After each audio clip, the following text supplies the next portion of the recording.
On est parti sur le sujet du BIM.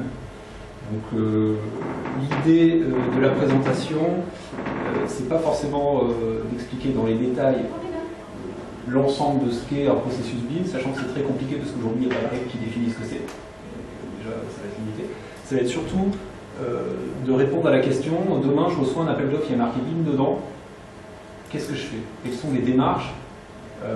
Comment ça marche, quels sont les pièges à éviter, comment faire, est-ce que j'ai les compétences pour répondre ou pas, et si oui, comment.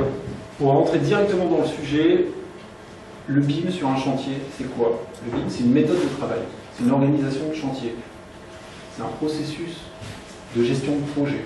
C'est pas un logiciel informatique, c'est pas de la 3D. Donc c'est un processus ou une méthode de gestion de projet demandée par le maître d'ouvrage, c'est une démarche volontaire aujourd'hui, mis en œuvre par la maîtrise d'œuvre, c'est la maîtrise d'œuvre qui applique la demande du client, et partagé par l'ensemble des acteurs ou des participants à l'ouvrage. Tous ceux qui participent à l'ouvrage sont intégrés plus ou moins dans cette méthode de travail.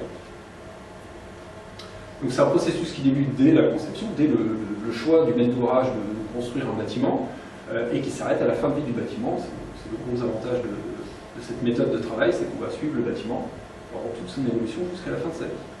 Pour les entreprises, il y a plein d'avantages, mais aujourd'hui ce sont des avantages qui sont hypothétiques.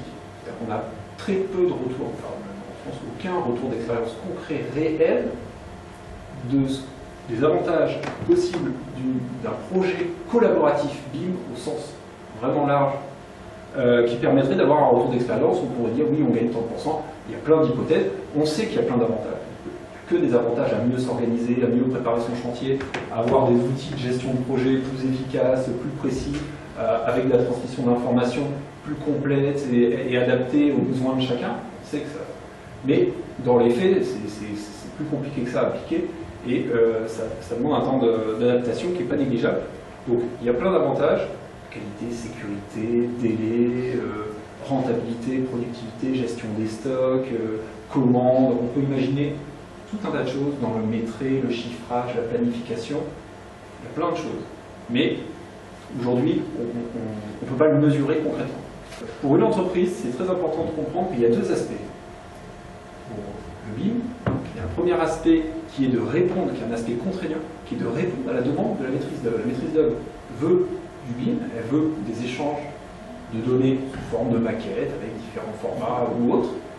Si c'est dans le cahier des charges et que c'est contractuel, vous êtes obligé de respecter. Ça, c'est un aspect contraignant. Il y a un deuxième aspect qui est un aspect, alors j'ai dit opportuniste, mais j'ai changé, mais comme c'est pas ça c'est le diapo que j'ai envoyé hier, c'est plutôt un aspect stratégique. On peut utiliser cette méthode de travail à des fins personnelles, en tant qu'entreprise, pour mieux maîtriser, chiffrer, planifier, faire ses commandes, fabriquer des produits. Alors ça dépend de quelle typologie d'entreprise, ça dépend de la taille de l'entreprise, ça dépend du type de marché qu'elle fait. Mais on peut utiliser toutes les données qui sont échangées, tous les outils qui existent liés à cette méthode de travail, on peut les utiliser en interne pour une meilleure productivité ou une meilleure rentabilité de son entreprise. Demain, vous recevez une offre et le maître d'ouvrage ou le maître d'œuvre veut du BIM. 5 étapes. Alors ça c'est un groupe de notre groupe R&D qui a mis en place, on l'a fait ensemble, on a mis en place ces 5 étapes-là. Première étape, j'identifie les compétences des acteurs avec qui je vais travailler. Si je travaille qu'avec des gens qui n'ont jamais fait ce type de projet, il y a un risque d'échec qui est plus important. Alors, en même temps, aujourd'hui, personne n'en a jamais vraiment fait, donc c'est un peu compliqué, il faut bien commencer, mais bon, il faut quand même le regarder. Deuxième étape, il faut bien que j'identifie dans quel cadre je vais travailler, quel est le contexte, est-ce qu'il existe. Ce qu'on va appeler une convention BIM, c'est un cahier des charges, un descriptif BIM qui décrit qui va faire quoi, qui va échanger quelle information, avec qui, à quel moment, comment, qui s'occupe de ça. Enfin, c'est un document qui peut être contractuel ou non. Et donc ça brosse un petit peu le cadre et les limites de prestation de chacun. Donc il faut bien comprendre ce qu'il y a écrit là-dedans, et il faut bien comprendre quel est le niveau d'utilisation qui va être requis pour répondre et être capable de répondre à cette convention. En 3, j'évalue mon niveau d'utilisation. Où est-ce que, en tant qu'entreprise, j'en suis aujourd'hui. mon niveau d'utilisation actuel, et mon niveau d'utilisation potentiel ou stratégique, celui auquel je veux aller dans l'avenir, à moyen terme ou à long terme. Quatrième point, une fois que j'ai défini le niveau requis, mon niveau actuel, et puis le niveau où je veux aller, qu'est-ce que je mets en place, quel plan d'action je mets en place, que ce soit en termes de formation, de matériel, d'outils informatiques, de logiciels ou autres, pour atteindre ce niveau qui m'est demandé dans l'appel d'offres. Et dernier point, mettre en place donc ce plan d'action à long terme avec une stratégie d'entreprise adaptée à ses besoins, parce que chaque entreprise va avoir des besoins différents en fonction de sa typologie. Le risque d'échec, il y en a deux. Le premier, c'est de ne pas réussir à utiliser les données issues de la maquette pour son utilisation personnelle en tant qu'entreprise. Ça, c'est pas très grave. On perd du temps, on perd un peu d'argent, mais il n'y a pas de conséquences très graves derrière. Le deuxième risque d'échec, c'est de ne pas répondre à la demande contractuelle de la convention BIM, avec les pénalités de retard qui va, plus les litiges, plus éventuellement des poursuites qui peuvent se faire sur des gros projets. Et là, c'est beaucoup plus grave. Donc, quand on répond, il faut être sûr qu'au moins sur ce critère-là, on est capable, ou on sera capable au moment de faire le chantier, où on va mettre les moyens pour être capable de répondre à la demande. Donc, une fois qu'on sait avec qui on va travailler, qu'on sait dans quelle case on se situe, est-ce qu'on est dans la case A, B ou C, on va pouvoir déterminer son niveau d'utilisation. Donc ça, à la fin du guide, vous avez un petit questionnaire, vous me le renvoyez, je vous mets des étoiles, deux niveaux de compétences, la compétence organisationnelle et la compétence technico-informatique. On a, avec le groupe R&D, fait déterminer 5 niveaux d'utilisation, sans compter le zéro, dans un projet BIM. Alors, vous voyez peut-être rien, je vous l'ai dit. Je suis désolé sur la douleur. Niveau 0, j'ai rien à voir avec le BIM, je suis un artisan qui fait que de la rénovation pour du particulier. Ça va arriver, mais pas tout de suite. Pas de souci, je m'en occupe pas. Niveau 1, je veux quand même regarder un peu ce que c'est. Je suis capable de télécharger une visionneuse gratuite sur Internet. Dans le guide, vous avez la liste, vous avez un lien avec la liste de tous les outils qui existent, pour voir un fichier. Alors, c'est des formats de fichiers IFC aujourd'hui qu'on utilise, qui sont des formats ouverts, on appelle les formats ouverts qu'on peut lire avec n'importe quelle visionneuse. Et donc on peut tourner dans le bâtiment, on peut faire de la cotation, on peut détecter des collisions entre les objets, on peut envoyer des messages, on peut faire une impression écran sur une partie de l'ouvrage, la stocker dans un coin, l'envoyer à quelqu'un. Enfin, ça sert en même temps de message à l'instantané, en même temps de visionneuse, en même temps de détecteur de collision, et ça sert, c'est avec ça que les maîtres d'œuvre s'en servent pour faire la synthèse. Ils récupèrent toutes les maquettes qui sont faites, ils les fusionnent dans cet outil-là, et ils vont aller regarder ce qui fonctionne, ce qui ne fonctionne pas. Si la maquette est bien renseignée, avec les données qui vont bien, eh ben, on a la connexion entre les objets, tout ça est décrit. Aujourd'hui, autant vous dire que une maquette bien renseignée, on n'en voit pas beaucoup, voire pas du tout. C'est très compliqué, il y a beaucoup de données. On a des industriels qui travaillent sur des bibliothèques de données toutes faites. Aujourd'hui, on a assez peu, c'est des objets qui viennent des États-Unis ou des pays anglo-saxons qui ne sont pas forcément adaptés à notre manière de construire. Donc il faut tout créer soi-même, ça prend un temps fou, c'est quelque chose qui n'est pas si évident que ça. Ça c'est le niveau 1. Niveau 2, là je vais utiliser les données issues du processus BIM qui sont dans la maquette pour mon utilisation personnelle, pour mon organisation interne. Pour faire du maîtrais par exemple. Je récupère la maquette, je fais du maîtrais. Alors ça paraît tout simple, hein. J'importe la maquette dans mon logiciel de maîtrais, je demande le quantitatif de placo et ça me sort 1 mètre carré. Ça, en théorie, un jour, peut-être que ça marchera comme ça. En vrai, on a fait des essais, ça ne marche pas du tout comme ça. Il y a tout un temps de remodélisation, tout un travail qu'il faut faire sur la maquette en fonction de quel logiciel elle vient. Voilà, il y a un temps à passer pour redessiner des choses, pour que le logiciel de maîtrise puisse le faire. Mais il ne faut pas oublier que les outils informatiques, il y a 10 ans, les téléphones portables, c'était rien, et aujourd'hui, on fait tout avec. On peut imaginer que dans un an, dans 2 ans, le logiciel de maîtrise sera capable, ce ne sera pas complètement automatique, mais on peut considérer que ce sera semi-automatique. Avec quelques modifications, on arrivera à avoir un maîtrise correct et très précis de ce qui nous a été envoyé par la maquette. Tout ça, évidemment, si la maquette est bien renseignée. Encore une fois, si la conception est mal faite, mais c'est comme aujourd'hui. Si le projet est mal conçu, derrière, ça ne fonctionne pas. Mais la maquette, si elle est mal renseignée, si le projet est mal conçu, que la maquette est mal dessinée et mal renseignée, ça ne fonctionnera pas mieux. C'est pas le BIM qui va nous sauver là-dessus. Donc ça, c'est le niveau 2. J'importe une maquette dans mes logiciels internes. Donc si je fabrique des menuiseries, je peux importer la maquette, faire un trait, un chiffrage, et éventuellement extraire des données pour le mettre dans mon outil qui va me fabriquer, qui va me faire la découpe. Voilà, et derrière, ça peut sortir des choses. Là encore, on est tout ça dans la théorie. Ça va marcher un jour, prochainement. Mais ça ne marche pas tout seul, tout seul. Il y a pas mal de modifs à faire. Niveau 3, j'importe la maquette, je modifie les éléments dans cette maquette, et je la rends à celui qui me l'a envoyé, donc à l'équipe de maîtrise d'œuvre. Donc là, je suis capable de récupérer des données, d'en intégrer des nouvelles, de faire des modifications, et de la renvoyer. Niveau 4, je suis référent. Je suis capable d'importer la maquette, de modifier, de la renvoyer, et en plus, je suis capable de la renseigner avec des éléments qui me sont envoyés par d'autres corps d'État qui, eux, n'ont pas ni les moyens ni les compétences pour renseigner la maquette. Donc, eux, ils m'envoient des données type AutoCAD, tableau Excel ou autre, et moi, je les intègre dans la maquette, et je suis référent d'un lot, soit fluide, soit structure, soit second top finition. Niveau 5, j'ai les compétences pour être BIM manager, entre guillemets, ou faire partie de l'équipe BIM management. J'ai tous les outils et toutes les compétences pour gérer un projet de A à Z en conception BIM, en processus BIM. Donc justement, en termes d'outils, matériel et logiciel. Avant de parler de logiciel, il faut vérifier qu'on ait une connexion de débit suffisante, parce que, alors ça c'est pas lié que au BIM, c'est la transition numérique, on s'échange de plus en plus de fichiers informatisés, et on a besoin d'un débit de connexion important pour échanger de l'information. C'est pas que les maquettes pèsent très lourd, parce que les maquettes, on peut séparer les fichiers et les ouvrir tous ensemble dans le même outil. Et ils se superposent, donc ça c'est pas un problème. Les maquettes on peut les séparer, c'est les envoyer par là. Mais bon, à terme, avec l'ensemble de données, plus on va mettre des données dans cette maquette, plus ça va devenir lourd. Et donc il faut un débit de connexion intéressant. Il faut aussi, à un moment donné, se poser la question de sa gestion de réseau. Si on a un réseau informatique, moi je suis arrivé là, mon ordinateur ne marche pas. Si je n'avais pas envoyé ma présentation à Cécile hier, j'étais un peu mal. Du coup, je n'aurais rien à vous proposer.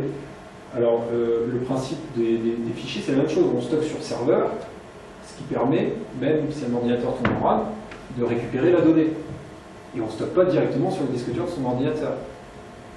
Demain, avec le numérique BIM, il faut se poser ce genre de questions. Parce que si on est en chaque poste, tout le monde stocke ça sur son ordinateur, et le jour où l'ordinateur est pète, on est mal. Alors si on a un réseau avec un serveur, mais du coup si on a un réseau avec un serveur, il faut quelqu'un qui gère ce réseau. Parce que le jour où il tombe en panne, c'est normal, si nous, la fédération régionale, notre serveur est en train de décoller, ça là depuis 3 jours, il fait un bruit, on a l'impression qu'il va s'envoler, et il est en train de tomber en panne. Il y a un disque dur qui a lâché, mais bon, comme on a des sauvegardes et on a des gens qui gèrent ça, on ne perd aucune donnée. Donc on galère un peu, ça va pas être fini, on ne perdra rien. Heureusement. Donc ça, c'est très important. En termes de matériel informatique, en termes d'ordinateur, aujourd'hui, un ordinateur récent, sauf, alors ça va dépendre des logiciels qu'on va utiliser, mais si on évite des logiciels de conception où on peut tout faire, un ordinateur récent est capable largement de supporter les outils logiciels. Après, dès qu'on passe à la conception, la CAO, DAO, avec un logiciel, là, il faut un ordinateur assez puissant, mais on n'est pas non plus sur des bases extraordinaires, ça fonctionne assez bien. C'est l'avantage de pouvoir découper en plusieurs fichiers. On peut travailler sur des zones sans utiliser l'ensemble du fichier. Au niveau des logiciels, donc évidemment, il faut définir ses besoins pour avoir un logiciel adapté. Aujourd'hui, il y a 3 typologies de logiciels. On a ce qu'on appelle les logiciels souches. C'est le Windows. Il y en a 3. C'est Revit, Allplan et Archicad. Alors Revit, c'est Autodesk, c'est AutoCAD. Ils sont à fond, hein. Ils commercialisent de partout, ils vendent des licences de partout. Ils rachètent tous les logiciels qui tournent autour de la construction, qui font un peu de 3D, de la donnée, des machins, des trucs. Ils sont à fond. Parce qu'ils veulent que leur logiciel devienne la référence. C'est normal. C'est pas pour ça que c'est le meilleur choix de logiciel. Mais c'est un logiciel qui n'est pas encore au point à 100%, mais qui fonctionne assez bien dans certains cas, notamment apparemment pour les fluides, les bureaux d'études fluides, ils l'aiment bien parce que ça fonctionne bien. Pour la structure, apparemment un peu moins. Bon, c'est des retours comme ça, pour l'instant, sans plus. On a Archicad et Allplan. Allplan qui est beaucoup utilisé dans l'éducation nationale. On va en parler à la fin. L'éducation nationale est très en pointe sur le sujet du BIM. Les terminales aujourd'hui, les jeunes en terminale aujourd'hui, travaillent, qui sont en STI 2D, donc c'est sciences et techniques, développement durable, j'ai été voir un concours, j'étais jury dans un concours bâticiel où ils doivent concevoir un bâtiment ou un ouvrage d'art. Ils ont obligation d'utiliser une maquette numérique et de faire le projet en processus BIM. C'est hallucinant. Ils nous ont sorti, il y en a de 4, ils nous ont fait un gymnase. Ils l'ont imaginé, conçu, ils ont fait le calcul de structure, ils ont fait le calcul d'études thermiques avec la maquette. Ils ont conçu une maquette, ils ont pris la maquette, ils l'ont intégrée dans un logiciel de calcul de structure, ils ont fait le calcul, ils l'ont récupéré, ils l'ont mis dans un logiciel d'études thermiques, ils ont fait l'étude thermique, et ils ont détecté les collisions. Alors, techniquement, il y a des choses qui... mais en 90 heures. Donc, ils sont très en avance sur le sujet. Eux, ils utilisent Allplan. Les CFA, l'éducation nationale, ils ont un contrat avec Allplan. Et Archicad, je connais beaucoup moins, mais ça a l'air d'être quelque chose qui est plus pour les constructeurs, les promoteurs ou les architectes. Après, je ne sais pas s'il y a des gens qui connaissent, qui ont déjà utilisé ces types de logiciels. Moi, je ne les ai jamais utilisés, j'ai fait que des démonstrations. C'est des logiciels qui coûtent très cher. C'est de l'ordre de 10 000 € la licence ou 3 000 € par an en location. Ces logiciels-là existent en version light, donc en une version où on peut importer, on peut modifier, mais on ne peut pas exporter, qui coûte que 600 ou 700 €. Donc il y a pas mal d'entreprises que j'ai accompagnées sur le Crédit Agricole du Mans, où dans leur convention, ils ont l'obligation d'utiliser Revit. Ils ont l'obligation d'échanger en réalité, même le peintre, même le carreleur. Il n'a pas le choix, donc il doit acheter le logiciel. Je leur ai proposé, à certains qui m'ont contacté, je leur ai proposé d'acheter la version light. Et ils ont réussi avec le BIM Manager à trouver une combine pour que lui récupère les données une fois qu'ils les ont intégrées dans la maquette. Donc 600 € au lieu de 10 000, ils étaient contents. Voilà. Plus derrière la formation des gars, parce qu'on n'utilise pas du premier coup. Ça n'a rien à voir avec AutoCAD. C'est la manière de dessiner est complètement différente. Par contre, tous les gens que j'ai rencontrés sur le sujet depuis 2 ans, il n'y a pas un dessinateur qui voudrait revenir en arrière. Même les plus réfractaires au départ, dans les bureaux d'études, il y en avait quelques-uns qui étaient réfractaires, qui ne voulaient pas, voilà, ça va changer notre manière de travailler, tout ça. Aujourd'hui, ils ne veulent plus revenir en arrière. C'est une autre manière de concevoir, on pense au bâtiment de manière différente, on dessine plus des traits, on dessine des objets, avec des caractéristiques techniques, avec des modes d'assemblage. Ça n'a plus rien à voir avec le dessin d'avant. Ensuite, on a des logiciels, deuxième typologie de logiciels, des logiciels métiers, des logiciels que vous utilisez, que ce soit pour de la structure, pour du fluide, pour de la planification, pour du maîtrise, pour du chiffrage, pour du devis. Ces logiciels-là, demain, il n'y a aucune raison qu'ils ne soient pas capables d'échanger avec une maquette. C'est de la gestion de données. On envoie de la donnée, on peut récupérer une maquette 3D dans un logiciel de devis, mais sans récupérer le visuel, en récupérant uniquement la donnée sous forme de tableur Excel. En fait, finalement, c'est un très très gros tableur Excel, une maquette, avec plein de données, plein de caractéristiques dedans. Une fois qu'on a les caractéristiques précises, le logiciel, que ce soit pour du devis ou autre, est capable de récupérer les informations dont il a besoin pour semi-automatiser le travail. Donc il va y avoir une évolution des métiers, notamment le métier d'économiste par exemple. Demain ne va pas du tout être le même qu'aujourd'hui. On peut imaginer. Ça ne veut pas dire qu'il va disparaître, parce que derrière, si la maquette est mal enseignée, les données vont être fausses. Donc il faudra bien quelqu'un pour vérifier et pour avoir l'expérience, pour savoir si l'ordre de grandeur est bon ou pas, parce que sinon... Et troisième typologie, ça va être les visionneuses, c'est les logiciels gratuits, viewer, visionneuse. Donc c'est, on a du Tekla, alors moi j'utilise Tekla BIMsite, on a du Solidprix, du FBIM, du CSTB. Vous aurez la liste hein, dans les... de toute façon, sur la présentation qui vous sera envoyée, vous cliquez sur le lien ici et vous avez l'ensemble des logiciels qui sont référencés et donc vous allez avoir toutes les données. Donc c'est des outils qui vont servir à de la synthèse ou à de la visualisation. Ça peut servir à communiquer, ça peut servir à détecter les collisions entre les objets. détecter où est-ce qu'une gaine passe à travers un mur alors que ce n'était pas prévu, ça met une alerte, parce qu'il reconnaît le format objet. Donc c'est des outils qui sont très pratiques.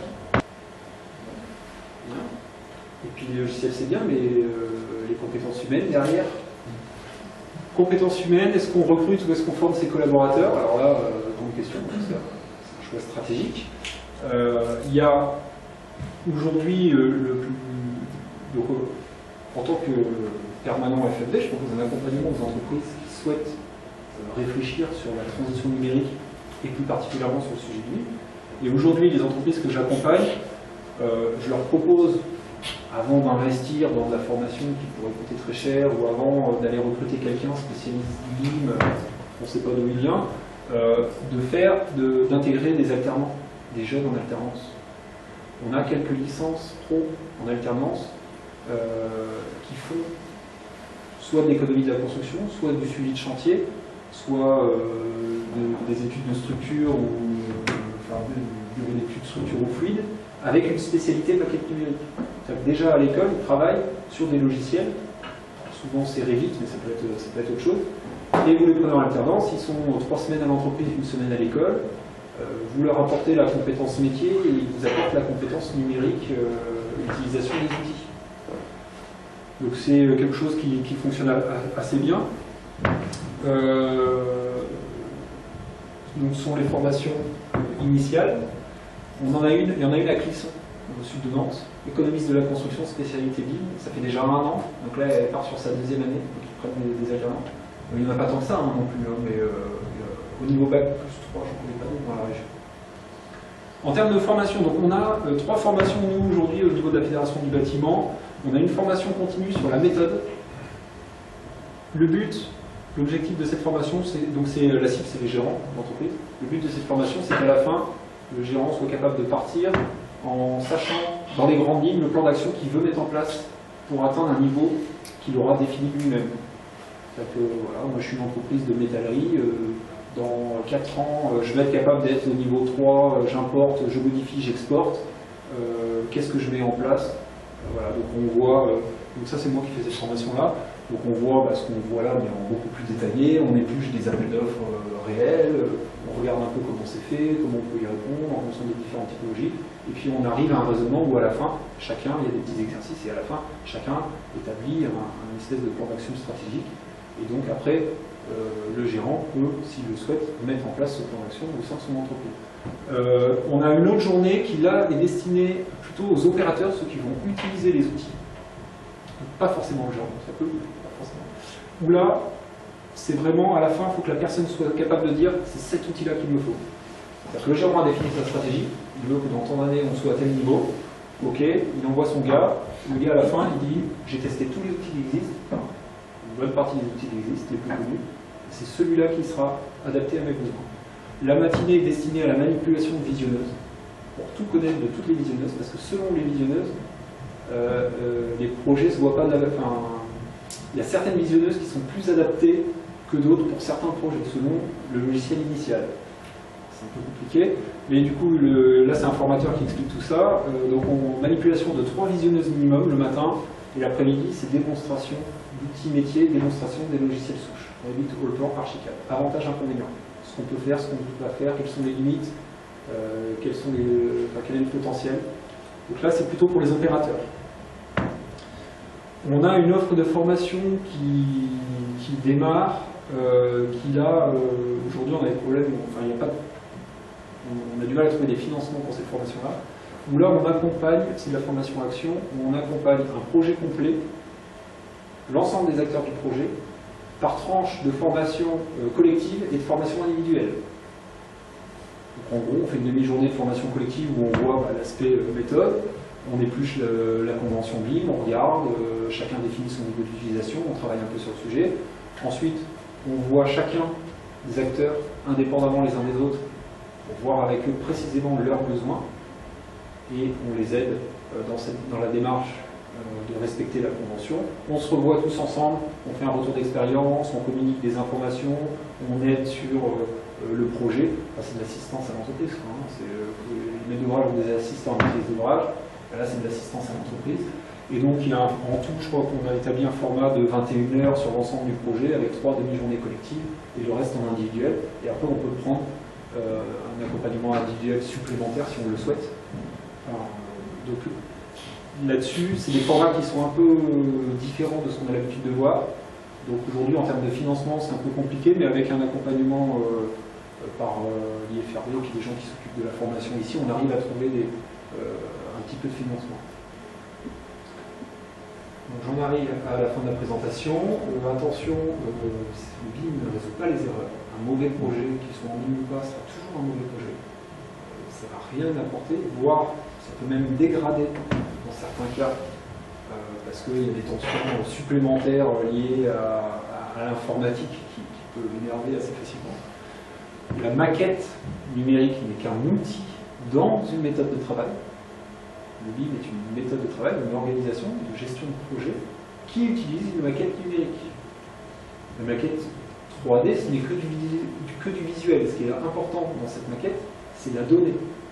C'est les caractéristiques techniques qui sont intégrées dans cette maquette. Ce n'est pas la visualisation 3D. Ça peut l'être dans certains cas, mais c'est la donnée qui est très importante. C'est la phrase d'après, peu importe l'outil qu'on utilise, c'est l'échange de données qui est important. On peut échanger de la donnée avec du tableur Excel. Et donc, très important, il n'y a pas d'urgence particulière. On est au tout début de quelque chose qui va, on peut dire, révolutionner la manière de travailler. Ça va changer quand même pas mal de choses dans l'avenir, mais c'est pas tout de suite. Nous, ce qui nous manque aujourd'hui, c'est qu'on n'a pas de retour d'expérience de chantiers terminés qui ont réussi. Les chantiers se terminent toujours, mais en termes de processus BIM, pour l'instant, j'ai pas d'exemple réussi.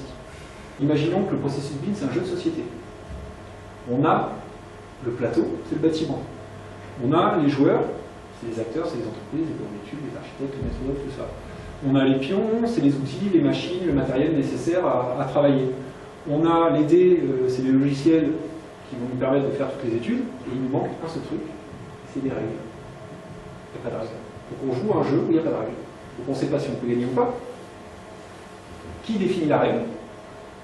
C'est le maître d'œuvre dans sa convention. Alors il y a eu un guide récemment qui est sorti par Media Construction, toujours le même, qui ont édité un guide pour aider les maîtres d'œuvre à rédiger une convention BIM. Donc ce guide il est disponible en téléchargement sur le site de Media Construct.